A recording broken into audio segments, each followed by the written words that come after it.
अस्सलाम वालेकुम दोस्तों, यहाँ बहुत कमाल की चीज़ हो चुकी है। आपको तो पता ही होगा कि बहुत से फ़ोन से जिसके अंदर आपको मोटराइज कैमरा मिलते थे, शार्क फिन कैमरा मिलते थे, लेकिन अब आपको मिला करेंगे फ़ोन्स के अंदर। और जो फ़ोन्स लॉन्च होने वाले हैं उसके बारे में बताऊंगा किन किन फ़ोन्स के अंदर ये पहले आ सकता है फीचर कि ऐसा कैमरा जो कि स्क्रीन के अंदर वाली साइड पर लगाया गया और आपको पता नहीं लगेगा कहाँ कैमरा लगा हुआ है, मतलब कि इनविजिबल कैमरा इन दी स्क्रीन और एलसीडी के पीछे वो कैमरा होगा और आपको नज़र ही नहीं आएगा वो कैमरा कहाँ है। तो ऐसे कैमराज भी आपके फ़ोन्स में आने वाले हैं। दोस्तों आज की वीडियो में बात करेंगे ये कैमराज कैसे काम करते हैं और ये कौन कौन से फ़ोन्स में आपको जो मिल सकते हैं और कौन सी ऐसा ब्रांड है, कौन सी ऐसी कंपनी है जो कैमरा लॉन्च करने जा रही है।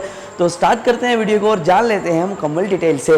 दोस्तों इस सारे मसले को समझने के लिए हमें थोड़ा सा पीछे जाना पड़ेगा, 5-10 साल पीछे जाना पड़ेगा, जब से स्मार्टफोन स्टार्ट हुए बनना। स्मार्टफोन जो एंड्रॉयड फ़ोन है आपको मिलना स्टार्ट हुए और एंड्रॉयड फ़ोन जब आने स्टार्ट हुए तो लोगों की डिमांड थी इसके स्क्रीन साइज़ को बड़ा किया जाए। जब स्क्रीन साइज़ बड़ा हो गया उसके बाद में लोगों की डिमांड ये थी कि स्क्रीन के साइड पे जो बेजल्स हैं, जो किनारे हैं, इनको छोटा किया जाए।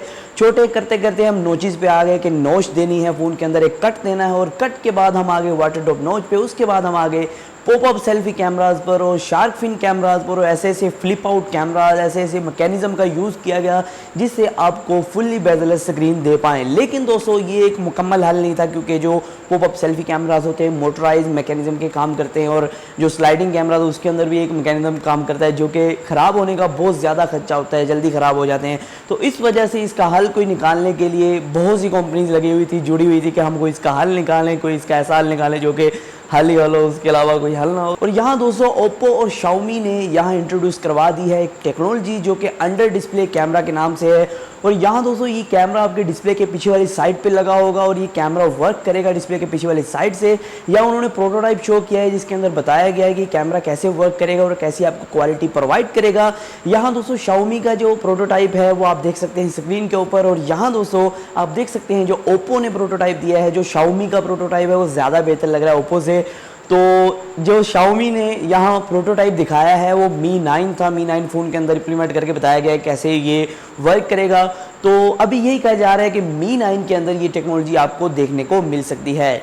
लेकिन दोस्तों आपको ये समझ तो आ गई होगी कहाँ से आपको मिलेगी, किस तरह मिलेगी, लेकिन ये टेक्नोलॉजी वर्क कैसे कर रही है, स्क्रीन के अंदर से ये टेक्नोलॉजी कैसे वर्क कर सकती है, कैमरा है वो स्क्रीन के अंदर से कैसे देख सकता है, तो इसके बारे में थोड़ा सा जान लेते हैं। यहाँ दोस्तों पहले मैं आपको बताता चलूँ इसके लिए क्या क्या चीज़ों की ज़रूरत होती है। पहले तो जो पैनल होगा जिसके अंदर ये टेक्नोलॉजी इस्तेमाल होगी वो ओलेड पैनल होगा कि वो हिस्से को जहाँ से कैमरा ये वायर आएगा वो जब भी कैमरा मतलब कि विजिबल होना चाहेगा वो हो सकता है, क्योंकि वो ओलेड पैनल है वो ट्रांसपेरेंट हो जाएगा जब भी कैमरा विजिबल होगा। मतलब कि फ्रंट कैमरा आप जब ओपन करेंगे वो ओलेड पैनल का उतना हिस्सा जहाँ वो कैमरा है वो जो है ट्रांसपेरेंट हो जाएगा। वो स्पेशली पैनल बनाया है ट्रांसपेरेंसी के लिए कि उसके जो पैनल है वो ज़्यादा ट्रांसपेरेंट हो और यहाँ दोस्तों जो लाइट है वो ज़्यादा अंदर जा सके, पैनल के अंदर से ग्लास के अंदर ज़्यादा गुजर सके और जो आपका कैमरा सेंसर है उसके तक पहुँच सके और अगर आपका कैमरा सेंसर आपकी फ़ोटोज़ इमेजेस ले पाए। यहाँ दोस्तों जो ओप्पो की तरफ से फ़ोन दिखाया गया, प्रोटोटाइप दिखाया गया, उसका ऊपर का हिस्सा कुछ आधे इंच का हिस्सा था,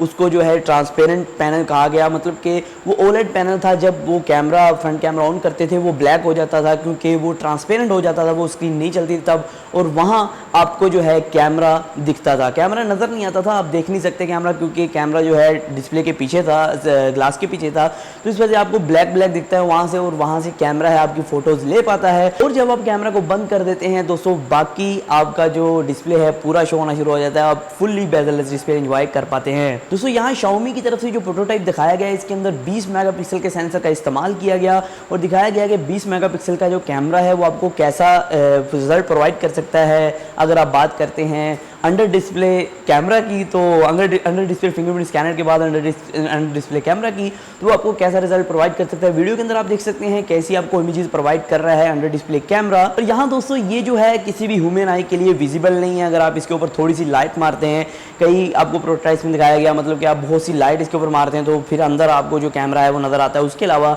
आपको कैमरा सेंसर कहीं भी विजिबल नहीं नज़र आता है। और यहाँ दोस्तों जो कैमरा है बिल्कुल भी आपको नज़र नहीं आएगा, और जो आपका डिस्प्ले है वो फुल्ली बेजलस लगेगा, और आप जो है कोई भी क्वालिटी के अंदर भी फ़र्क नहीं आएगा कि आपको ऊपर वाली साइड जो कम क्वालिटी की होगी, नीचे वाली ज़्यादा क्वालिटी की, क्योंकि OLED डिस्प्ले है तो आपको मुकम्मल क्वालिटी भी प्रोवाइड करेगा। उम्मीद करता हूँ दोस्तों आपको समझ आ गई होगी आज की इस वीडियो में कि अंडर डिस्प्ले कैमरा कैसे वर्क करने वाला है और किन किन फ़ोन में आपको देखने को मिल सकता है। दोस्तों आज की वीडियो में इतना ही था। इस तरह के टेक्नोलॉजी रिलेटेड वीडियोज़ के लिए हमारे चैनल को सब्सक्राइब कर सकते हैं, घंटे को दबा सकते हैं। दोस्तों आज की वीडियो में इतना ही, फिर मैं अपने वीडियो के साथ। अल्लाह हाफिज़।